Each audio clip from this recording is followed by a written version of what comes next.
సిగ్గు తెచ్చునది భర్త ఎముకలకు కుళ్ళు తెత్తదట.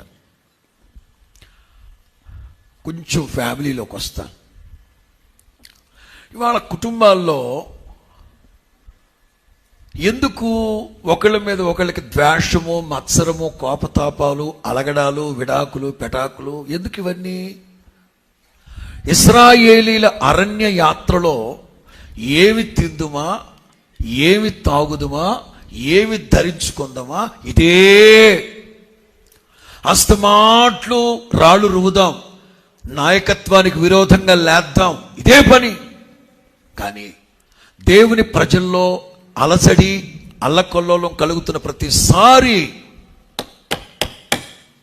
ఈ పెట్టెలో నుంచి యోసేపు ఎముకలు మాట్లాడుతున్నాయి. నిశ్చయముగా దేవుడు మిమ్మల్ని దర్శిస్తాడు, మీరు పాలు తేనెలు ప్రవహించే దేశానికి వెళతారు, నా ఎముకలు మీరు అక్కడ పాతి పెడతారు. స్తోత్రం చెప్పండి గట్టిగా.